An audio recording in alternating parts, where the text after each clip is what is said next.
So before we get started with the onstage conversation, I just wanted to give Sally a moment to say a few words. So, Sally. Well, I'm glad I got a moment to be able to compose myself, because I have to first tell you, Seth, thank you for that incredibly generous introduction. It's so moving, and you know, I also want to thank you for everything that you and all of your colleagues at Spotify are doing, both to build community and to fight hate. It takes companies like Spotify to be part of our larger community. And I have to thank you and everyone here at Muslim Advocates. I can't tell you how humbled I am by your recognition here tonight and how much it means to me. And I'm just so excited that I had an opportunity to come and be here with all of you tonight and get a chance to talk with you. So thank you very much.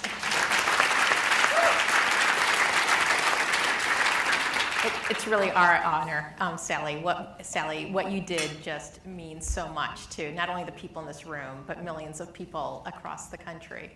What I thought we would do this evening is maybe start off with how we got here, and essentially tell us a little bit about how you chose a career in the law, and specifically to become a federal prosecutor.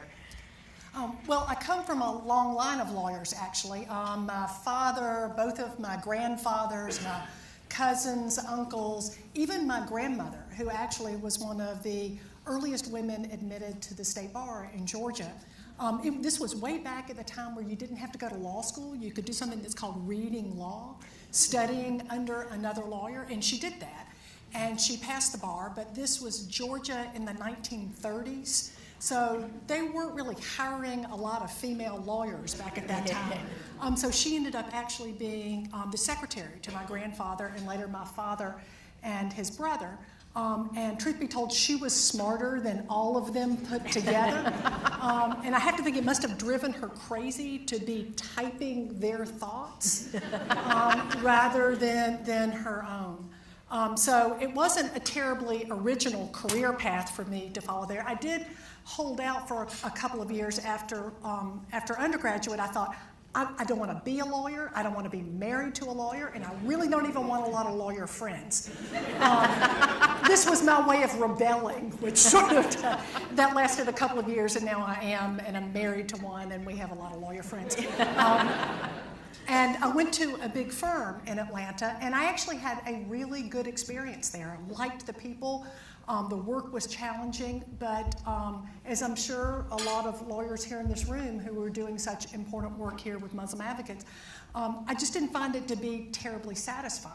I didn't feel like I was really making much of a contribution or an impact in the world. And so I went to the U.S. Attorney's Office. I promise the rest of my answers will be shorter so we can get to them. Okay. I went to the U.S. Attorney's Office in Atlanta, and I thought I would stay there for just a few years and then go back to the law firm or go to some other firm, having no idea what I was getting myself into. And when I got there and was able to experience what it feels like to be a lawyer where your only mission is to seek justice. And I know this sounds really corny, but to do the right thing every day in every case, knowing that not everybody always agrees with you about whether the actions that you're taking are the right ones. But what a luxury that is for a lawyer, and to feel like you are having an impact and making a difference. So I thought it would be a couple of years, and 27 years later, I was still there. So moving things forward to this year, and specifically earlier this year, you know, as you were just describing in your long career with the Justice Department, you had served different administrations, Democratic and Republican. So come January 20th, the new administration starts. When did you first notice that something was amiss and that this administration maybe not playing by the same rule book? Well, it's a tradition at the Department of Justice for the Deputy Attorney General, the number 2 person at the department, to stay on as the acting AG during the beginning of a new administration. And I talked to my friend Eric Holder, and he had done it when he was deputy in the Clinton administration and the Bush administration was coming in. You know, that's for good reason. It's important to have continuity in any agency, but particularly at DOJ, given the national security and the public safety responsibilities that we had. And so, look, I love the Department of Justice, and so I wanted to do whatever I could to help smooth that transition. But there's another tradition as well, And that is that during that time, everything is supposed to stay status quo.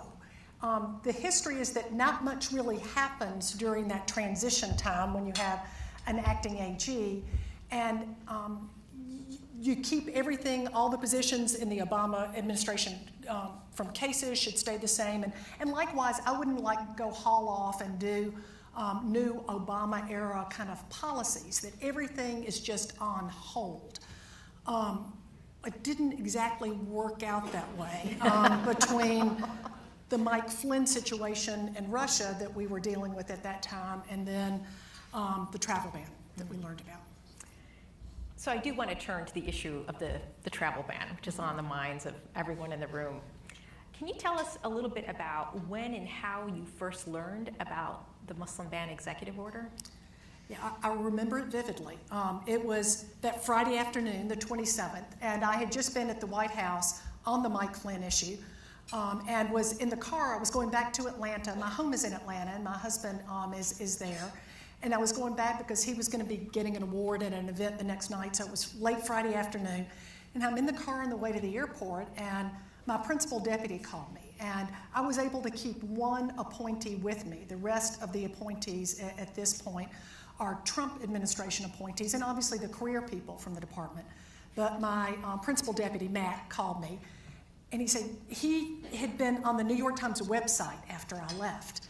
He said, I was on the New York Times website, and you're not going to believe this, but I think I just read that the president's done some sort of travel ban. That was how we learned about it, was through my principal deputy reading about it on the internet. Wow. So that started a very tumultuous 72 hours after that. And could you tell us more about what that 72 hours was like? Yeah. Well, after reading it on the internet, I'm busily then on my iPad actually trying to find a copy of the executive order.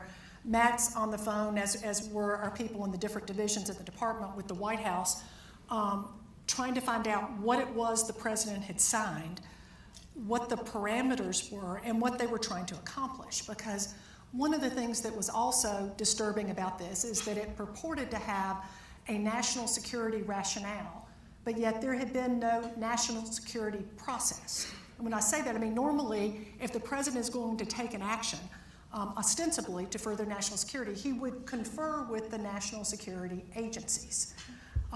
None of that had happened. Nobody knew anything about this. So we spent that weekend, this is Friday evening when I learned about it, we spent that weekend in conversations with the White House and others trying to figure out what the terms of this executive order were and what they were trying to do. I issued a directive at this point that our lawyers who had to be in court beginning the next morning, Saturday morning, could defend on procedural grounds only, meaning that we did not yet have an opportunity to determine whether we believed that this was lawful or constitutional. We couldn't even figure out what they were trying to accomplish from just the face of the EO. And so I didn't want anybody taking a position and defending and saying it was constitutional until we could determine whether we actually thought that it was. So over the course of the weekend, lawyers could only defend procedurally, which essentially meant that a case would be mooted out. Someone would be admitted, and then it was mooted out, and so there was no, so they could defend procedurally. So as we reviewed this over the course of the weekend, then first thing Monday morning, I called all the lawyers at DOJ who would have any involvement in this, being our civil division and others that would be charged with defending this. And I had been reading briefs over the weekend and the challenges to it and having discussions with a variety of people and asked them to tell me what they thought their best arguments were as to why this was both lawful and constitutional. And I can't disclose an internal DOJ discussion, but I can tell you that at the end of that discussion, I was definitely not convinced that it was lawful or constitutional. And I also firmly believed that it was antithetical to everything that the Department of Justice stands for, and that it was antithetical to the founding principles of our country of religious freedom. And I knew at that moment that there was no way that under my leadership that the Department of Justice was going to be defending this ban. At this point, when I made my decision, you all may recall, the administration was taking the position as well that it actually applied to green card holders and lawful visa holders. I mean, people literally in mid-flight when this Muslim ban is signed, and then they can't get into the country. So I had made the determination in my head, both as a matter of law and conscience, but that then led to the decision of, okay, do you stay or do you go? Do you resign, which some counseled they thought that I should do, or do I direct the Department of Justice not to defend? And I understand there's some people who believe that the better course or the more appropriate course would have been for me to resign. I obviously disagree with that. But I guess it sort of came down to, it felt like to me that resigning simply wouldn't be doing my job. It would be the easy way out. And that we needed to stand for what the Department of Justice in this country is, and that to defend the Muslim ban here would require DOJ lawyers to go in and to argue that it had absolutely nothing to do with religion, when in fact the facts from President Trump's statements that he had made on the campaign trail and after the election demonstrated just the opposite of that. And how can the Department of Justice be part of advancing something that just simply isn't true? So I thought about it. It was a fast, this is all happening literally in 72 hours, but there's not a lot of time to think about it. Yeah. And crafted a very brief directive to go out to the lawyers in the field that needed direction as to what to do, and hit the send button. And that was that.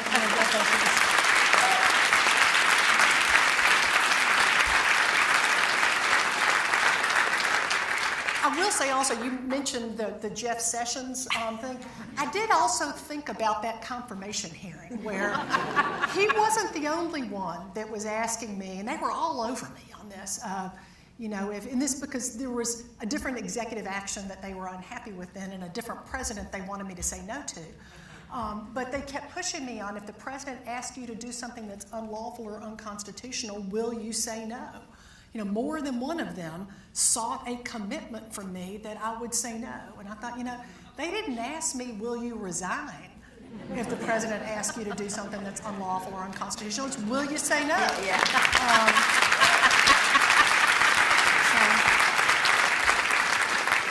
So I just felt like I needed to do my job. Yeah.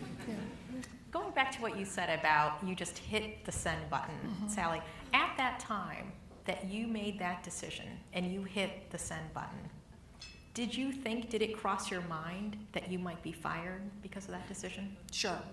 Yeah, I mean, if it hadn't, I wasn't smart enough to have this job. Yeah, I mean, look, I certainly knew that was a distinct possibility, but I'm also not going to pretend to you that, I hoped that wouldn't happen. I had been with DOJ for 27 years, and I didn't particularly want to end my service being fired. That being said, I wouldn't change for a second what the decision was. And given the issue that was before me, doing anything else would have felt like a total abdication of my responsibility and would have been inconsistent with what I had learned over those 27 years and what I had tried to stand for and what I believe DOJ stands for. Could you tell us a little bit about what you think in your life's experience prepared you to make this courageous decision? I do think, as I said in my remarks, I do think it's an act of uncommon courage, that not everyone in that position would have made that decision. I appreciate that. I will tell you, sometimes I feel a little uncomfortable because I don't mean to sound all shucks like with this, but I really do feel like I did my job. That's what you're supposed to do in that situation. And I've been asked before sort of was there some event in the past that sort of prepared you? I can't point to any one particular thing other than the experience over almost 3 decades. And again, I know this sounds corny, but I loved trying cases, and I took very seriously when I stood up before a jury and said, I represent the people of the United States. And that means all the people of the United States. And that was just ingrained in me in terms of, that's part of what makes you different, a lawyer at DOJ different from just any other lawyer. We don't just represent a client. People joke about how it's the only department in government that's named for a virtue. And you're supposed to try to live up to that, Yeah. And so I think it was look, there have been difficult decisions that we all face in the course of our professional lives, and I certainly had difficult decisions over the course of my career. I did a lot of public corruption work during my time in Atlanta when I was an assistant United States attorney, and those are obviously difficult, challenging, charged cases to do. So I had some experience, even from the time that I was an assistant, and operating in an environment where people can have very strong feelings, sometimes with you and sometimes against you. And so I knew that sort of going into it that was a very real possibility with this as well. Mm.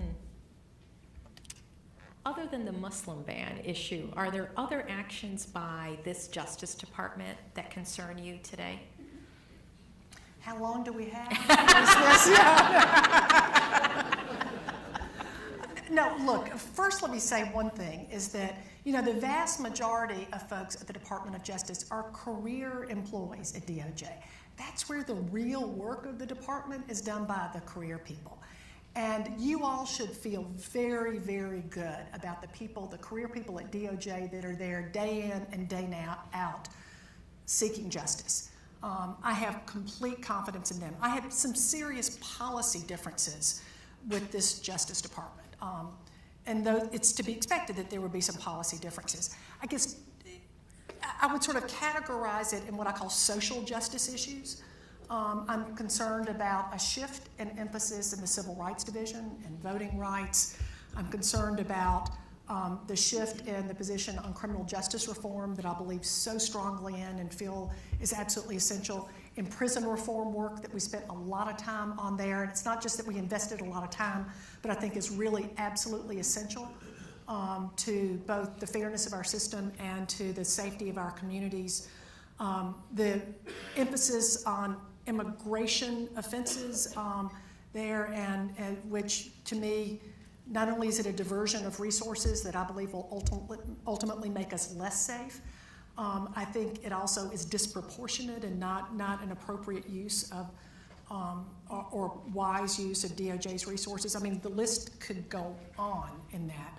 But I also worry about one thing that really does keep me up at night is the shift in the relationship between the White House and the Department of Justice, and specifically in the way that President Trump has repeatedly tried to reach into DOJ and to have an impact on criminal cases and prosecutions. And I could go on literally all night about this, but there is a long tradition at DOJ, at least since Watergate, through Republican and Democratic administrations, that the White House has absolutely no involvement whatsoever in specific criminal investigations or prosecutions. And that simply has not been the case with President Trump and the attempts that he has made, from trying to get Jim Comey to drop the Mike Flynn investigation and then firing him when he didn't, and trying to get him to drop the criminal investigation of Sheriff Arpaio, and trying to get him to gin up again and again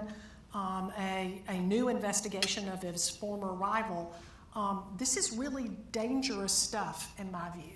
This is really a breakdown of the rule of law, where decisions are supposed to be made at DOJ based on the facts and the law and nothing else, and no political influence, and importantly here, not even the appearance of influence. So even if it's not having an effect there, the public begins to lose trust in DOJ and whether those decisions are being made based purely on the facts and the law, and that, I think, is a really dangerous thing for our country.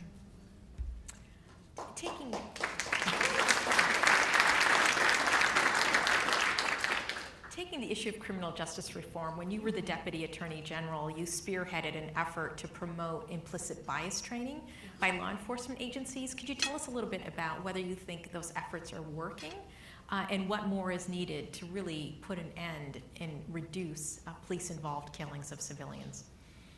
Yeah, look, I'm not going to pretend that implicit bias training is the end-all, be-all, and we don't have to worry about it anymore now that everybody's getting trained. That's not the case. But, you know, it became clear to me after having read some about the science that it is undeniable that all of us actually suffer from some form of implicit unconscious bias that we carry, the associations we make between individuals and groups that oftentimes we're not even consciously aware that we're doing it. Well, and that's putting aside conscious bias and bigotry. I mean, I'm just talking about the unconscious part now. But the fact that everybody has it, which was sort of the response I was hearing from people at the beginning, to me is not an excuse for us not to do something about it, particularly given the role that law enforcement officers and prosecutors play in making decisions about people's liberty. That we need to do everything we can to try to root this out and to make people aware of these issues and to give them the tools they need to combat it. And so that's why we spent quite some time with the law enforcement agencies and prosecutors putting together specific training that is tailored for the particular agencies. So DEA, for example, to address scenarios that they're more likely to come into contact with as opposed to, for example, FBI, and to mandate that every agent and every prosecutor be trained. Again, I'm not going to suggest to you that that's all, work is done here now, because it's clearly not, but I think it's an important step in that direction. I think there's also more important work to be done in systemic issues in some police departments across the country. And that's one of the things that actually concerns me the most about the shift in this Justice Department is the diversion of attention, not doing pattern and practice investigations out of the Civil Rights Division anymore. Police departments with serious issues like the Ferguson investigation, for example. And even beyond that, our COPS office used to do work with police departments when police chiefs would raise their hand and say, we've got a systemic problem here, DOJ, we need your help. And we would link them up with other experts around the country, other law enforcement experts and people at DOJ to help them. My understanding is DOJ has stopped that now as well. So even when police departments raise their hand and say they need help. And so I think one of the important things we need to do is to crank that stuff back up again. Yeah. Both the pattern and practice investigations from civil rights as well as assisting law enforcement agencies that really want to do better and do right. It seems to me that if the Department of Justice should be doing anything, we should be assisting those police departments. Mm-hmm. Mm-hmm. This year, we've seen a rise in the presence of hate groups and anti-Muslim groups, neo-Nazi, white supremacist groups. And in fact, hate crimes targeting Muslim, Jewish, LGBT, Latino, all of our communities are at record levels. I'm wondering what more can be done to reduce the level and the intensity of what these groups are doing to reduce their activities and the hate crimes that are taking place. And I guess kind of a related question is our current set of laws around hate crimes, which are often the first set that are used in these cases, really sufficient? Well, I guess I sort of see two prongs to that question. One, what can we do to prevent hate crimes, which is even obviously much more important than, you need to prosecute them on the back end, but obviously our goal is to prevent it from happening on the front end. And when we see the rhetoric in our country from leaders and otherwise, not just being divisive. When I hear the word divisive, that doesn't seem to even adequately capture what it actually is out there. It seems one of the things that we need is more leaders to step up and speak out against that and to call it out for exactly what it is. because right now it seems sometimes the only voices we have out there are the divisive voices. And ideally, it would be with political leaders who aren't doing it when they're not running for office anymore. And that's not in any way to diminish, for example, the statements that were made by Senator Flake, for example. I think it's great that they're speaking out, but I would sure wish that some folks who were going to be there would demonstrate some of that same courage and speak out as well.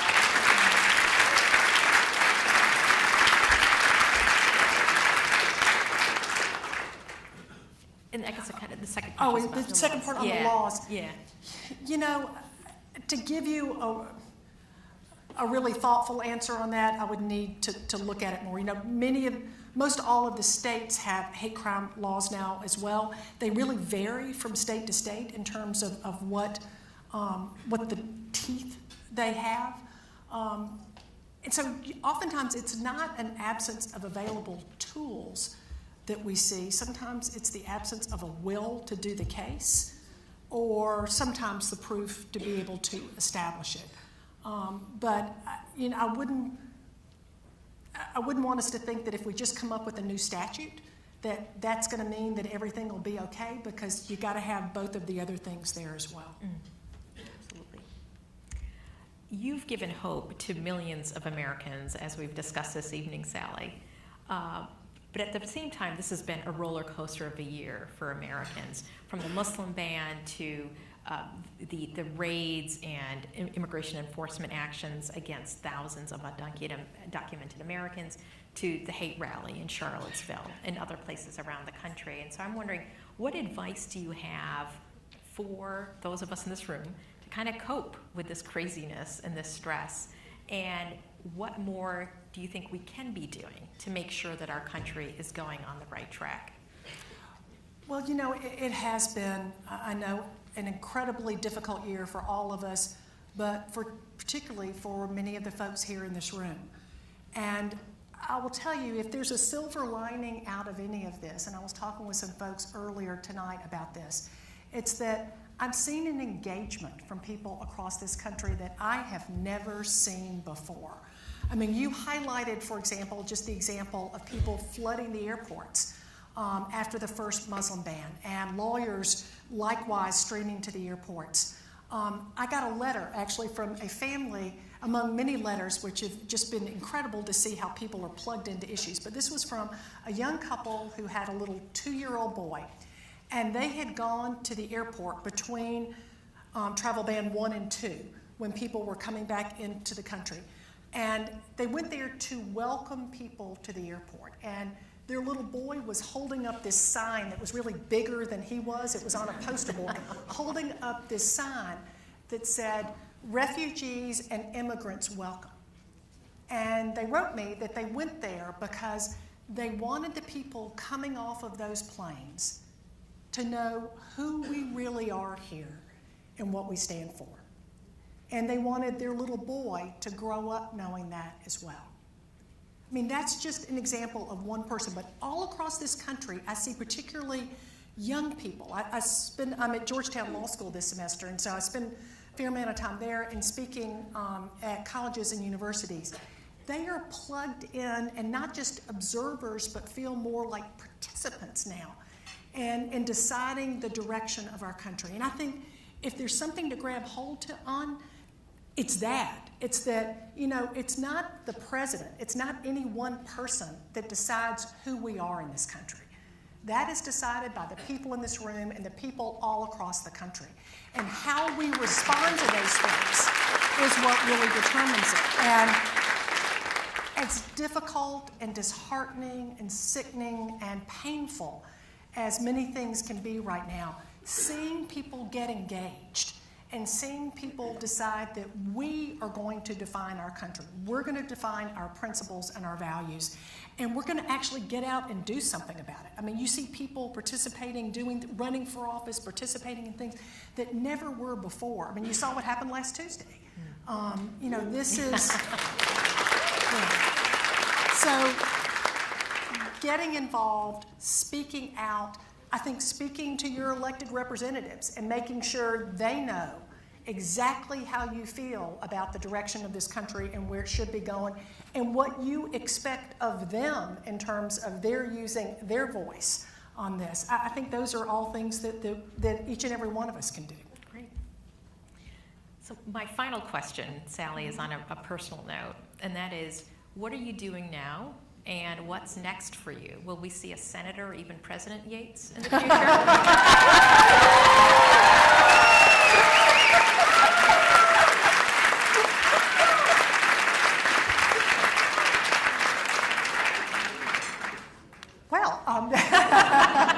Well, as I mentioned, I'm visiting at Georgetown Law this semester. I don't think I'm a long-term academic, but I am absolutely loving the time that I'm there right now. These students are bright. They came to Georgetown because they wanted to be in the center of what's going on, and they're not cynical yet. And you know, that really gives me hope, and so that's been a terrific thing. And I'm still sort of deciding what I'm going to do more long term. I believe in public service. I absolutely do. Whether elected office is not something that I've ever really been drawn to. Public service, yes. Elective office is probably not in the cards for me. But my husband keeps saying, just don't say never when you're asked, because he wants me to do it. So we'll see what the future holds. But I do hope at some point, maybe in the future, I'll have another opportunity to serve in some capacity. Well, that is great. I know the country could benefit from your service again, Sally, so thank you. Wow. I'd like to ask the audience, please join me in thanking Sally Yates again. Thank you.